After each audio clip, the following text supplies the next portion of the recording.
Renfield is that vampire movie starring Nicolas Cage. Come on, that's what everyone's calling it now, pretty much. Okay, so this movie is directed by the Lego Batman movies, Chris McKay, and is written by former Rick and Morty staff writer Ryan Ridley. With that combo, how are you not gonna get something entertaining? With that said, this movie is entertaining to a fault. I do believe there are some problems that I will go into later, but let's talk about the good stuff in this movie first. So first off, as I said earlier, Nicolas Cage plays Dracula in this movie. That's like the big advertisement. And of course, that's where the meat of the movie is. That's where I get most of my enjoyment from this movie. It's when Nicolas Cage is on screen as Dracula, and he is very fun. He is hamming it up, having a good time, and he's perfect as Dracula for this movie.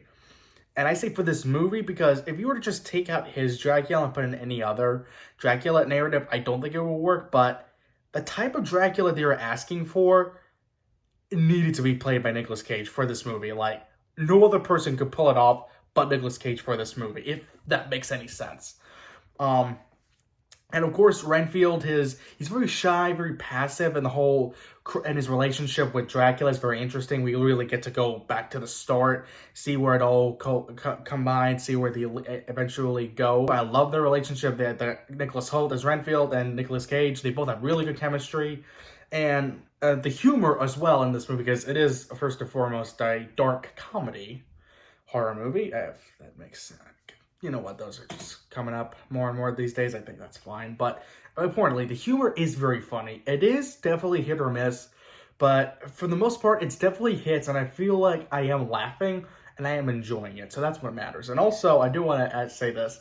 Ben Schwartz is in it. That's right. Sonic the Hedgehog plays a gangster in this movie. And I'm sorry, I can't help but love this. This is just phenomenal to me. I need this more in movies.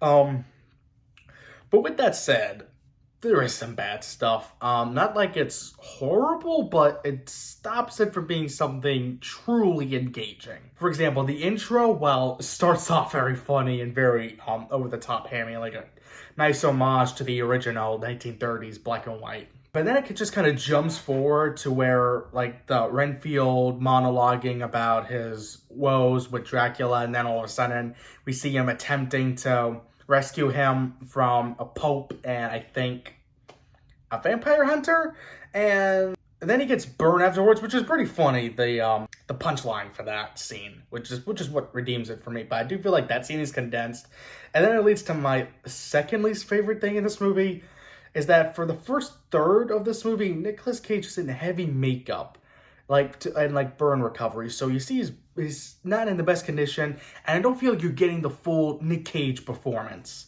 because of that. And that did bother me at first. But again, that'll redeem itself and fix itself later, so I don't consider that a big issue. But what is a big issue for me is the B story, because sadly there's a B story in this where it doesn't need to have this, but okay, so in this side story, aside from the main storyline of Renfield trying to learn to stand up to Dracula, there is a B story where there's this cop played by Awkwafina. I don't remember the character's name. She's like that memorable or forgettable to me, I guess, but let's be honest, it's just like any other Awkwafina performance at this point, so I'll just refer to her as Awkwafina.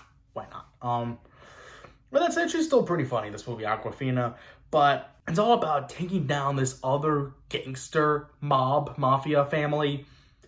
And literally, it's about how they kill her father. She knows the system is crooked. She's trying to get help from her sister who's in the FBI. I mean, where did this come from? I'm looking to see a movie about Renfield and Dracula. I wouldn't mind seeing that briefly in this movie, but I don't think it should take up half the movie as well. So that is where it kind of got distracting for me. I didn't like how both of them felt like two movies in one. I feel like if that storyline was condensed or at least made into its own movie, that would have been fine.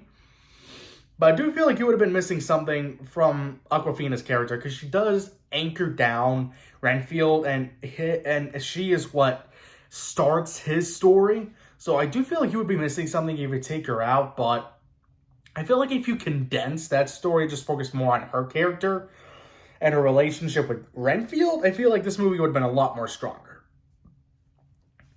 With that said, though, I still had a fun time, and I really do have to recommend this movie. Mathematically speaking, I can't help but recommend this movie. With that said, though, I'm going to give it 4 out of 5 lightsabers. This is definitely a fun time, and I believe the perfect way to describe this experience is the perfect B movie. Renfield is definitely the perfect B movie to see now. Because it has the smaller budget, the lower stakes, and even though the problems are clear to you, you're still having a blast and just having fun watching this. Whether it's for Nicolas Cage's Dracula or the overall feel of the movie, I don't care. Just have fun. That's what I did. I had fun with this movie. With that said, what did you all think of Renfield? I would love to know your thoughts. Please let me know in the comments down below. Like and subscribe. And hopefully I could get more reviews like this out in the future. Take care.